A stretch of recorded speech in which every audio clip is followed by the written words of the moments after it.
Look out, Miles! Welcome to Cyborg 86.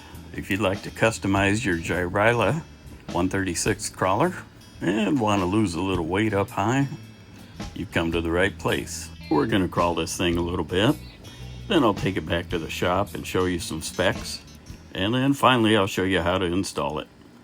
I'll include some bookmarks in this video so you can just jump around to the part you want. This body is a direct replacement for the yellow 3601 Jeep clone. Don't know if it works with the monster truck version.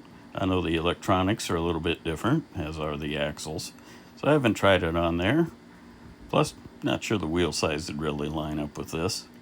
The fender wells on this body seem to open up just right for the size of these tires and wheels. If you look at the back left there, you can see it'll get down right up to the fender, about like the original body, but doesn't seem to get into it too bad. Same with the front end. I got it riding high enough with the mounts that are included that I really didn't notice any rubbing as I was driving it. This body is a remix of one made by another designer for a bigger scale. I sized it down and designed the mounts and did a few other tweaks to it, but the original credit goes to the original creator, and I'll tell you more about who that is when we get to the build section. My cross spot today is a park right behind my house, and there's these big stones meant to keep people from parking in the grass, and boy, it's convenient. Just walk out my back door, try out different rocks. This one's actually my favorite. I'm going to call it the challenge rock because it'll challenge these little rigs.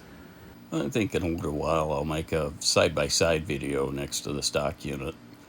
I'm pretty sure I made some gains with this just because of the weight up high is lower.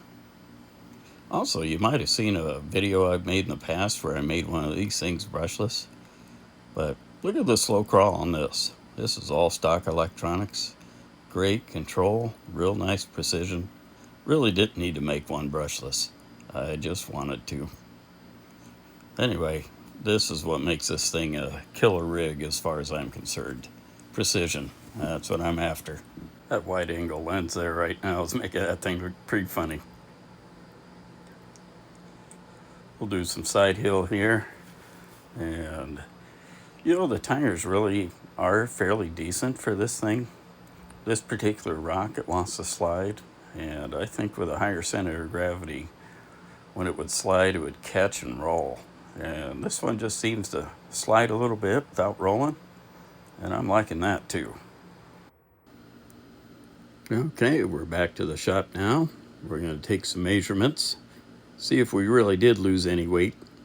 It's got to be up high if we did, because it was all the body that was replaced, nothing on the low end. We got Miles here officiating. By the way, his name is Miles Robert Long. That's right, Miles R. Long. Anyway, he said the scale was zeroed, and we got, what, 109 point something grams. And the moment of truth here, got 101 point something grams. So lost about 8 grams out of 109. That's around 7%, all up high. By the way, you can find that little red skid plate out on Maker World and Thingiverse as well. Just helps you slide over the rocks. That's the theory anyway. Next up, we'll just compare them, see how they handle on a slope. Got the stock in the far side and the new K5 right close. Miles better watch out down there. He's keeping an eye on things, but he's not standing in a good spot. Oh, that surprised me. Whoa! Look out, Miles. Yeah, Miles is doing okay. Let's do that test with nose in the air this time. Oh, lost the transmission. Didn't put it in park. Set that park brake, Miles. See how we're doing. Now that's what I expected. And Miles is still standing. He got whacked again, but he's still standing. Looks like he's going to keep his distance this time. Okay, let's try the side hill. And I'm expecting the, once again, not what I expected. Let's try that again. We'll put the K5 on the bottom. Where'd you go, Miles? I think we hit him again. So we'll double check that test. I should have double checked the nose down one. Yeah, that's what I expected. Okay, we'll swap them again and try it. Now they look a little crooked on there, but I think I had them straight. I think it's that wide angle setting I have on the camera that's making it look like that. Yeah, that's what I expected. Okay, next up, let's go ahead and start building this thing. All the files are already laying the way that I printed them. I used a 0.16 layer height and a 0.04 nozzle. If you have a 0.02, that may work better with these smaller parts. The bumpers print just fine with the classic wall setting, but the grill had to be printed in Arachne, otherwise the grill interior would all disappear. I went ahead and painted and added the highlights to the body. That way later I wouldn't have to disassemble it after adding the mounts. The body is really easy to take off this thing. There are two little clips behind the front wheel, and you just need a small screwdriver or tweezers to pry those little clips loose. Now, when you're doing this, make sure you're not holding too tight onto the axle. In fact, it's much better to hold onto the frame. That way you're not going to break anything. And just like that, it's out. It'd really be great to grab it by the connector, but I just don't find any room. So I carefully and gently use the wiring and as much as I can grab of the connector and pull it loose that way with a little wiggling. Next up, we need to take out the circuit board. To do that, we need to take out the bumper, 2 screws in front, 2 in the back. The front bumper will come right off, but the back bumper is kind of clamped in, so we'll do a little more work on that. Okay, all 4 of those screws are out. You'll notice a spare tire laying there. You do not need to take that out. I just took it out because this is the first time I did it and I hadn't figured it out. So here you'll see those little yellow clips kind of going through the rear bumper, and you got to apply a little pressure and squeeze them and fuss and gripe, and eventually it'll pop out of there.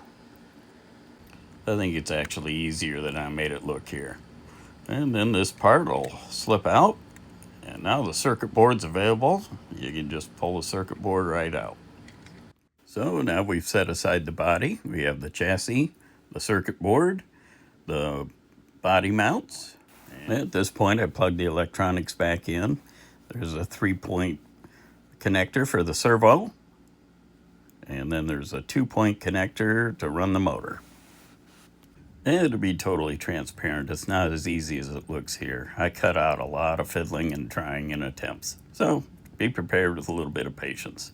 The battery's inside this little case here, and we didn't have to touch it at all to do this. Just leave it plugged in and connected to the circuit board. Now it's time for the rear body mount. These are designed to use 2 of the screws that we took out of the original body. And we'll go ahead and do that with a Phillips screwdriver. Just tighten them gently. These are pointed end screws, and they'll screw in nicely and hold really well without any extra tightening. You can even leave them a little loose if you want. They'll hold.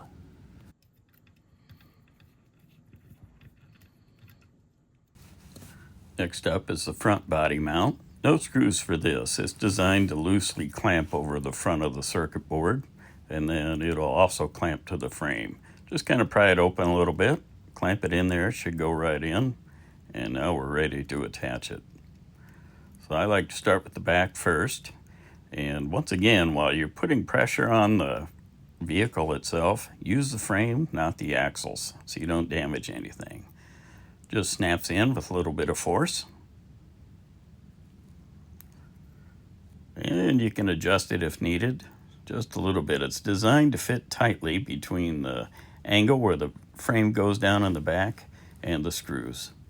And then on the front, just snap those in, and you can adjust the front one forward or back to fit a different size body if you'd like.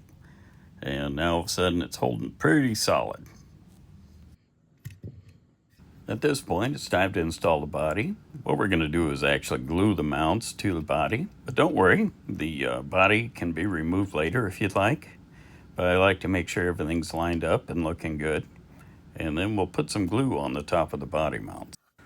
So I put some glue on the body mounts and then I fit it to the body. And now you can see there's glue inside the body. And I wanted to put a little extra glue in there. So I went ahead and opened up the tube again, applied a little more glue. And the reason I did it this way is I don't want to goop up the body mount so much that it'll drip down onto the electronics.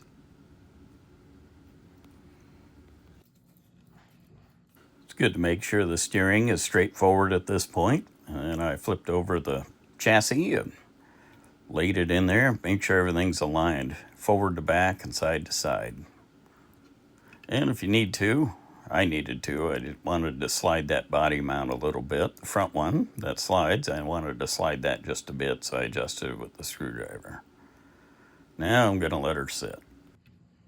Since I'm testing here, these body mounts, I thought I'd quick check and see if I can take it back off the body. Really want to be able to do that, want to be able to access the electronics if I need to, though I don't anticipate doing it much. And it works just the same way. Make sure you grab the chassis, but now you have twice as many clips to pry open, and it'll come off with a little bit of patience. Also, I wanted to confirm that I could still pull the circuit board out of there in case I wanted to mount it in another body. And pull them 2 screws out. Remember, the mounts are now glued in, so the process is a little different. Pull the 2 screws out, and now the back's loose. The front didn't pop right out immediately, and I sure didn't want to pry on the circuit board, so I opted to just shave a little bit from the clamps there that are holding it in. Nothing to it. Took just a minute. I thought about changing the design a little bit, but I'd really like to err on the side of making sure it stays in there and doesn't fall out, because pulling it out of there shouldn't happen too often, and it may even be when you're just plain done with the body, want to build another one.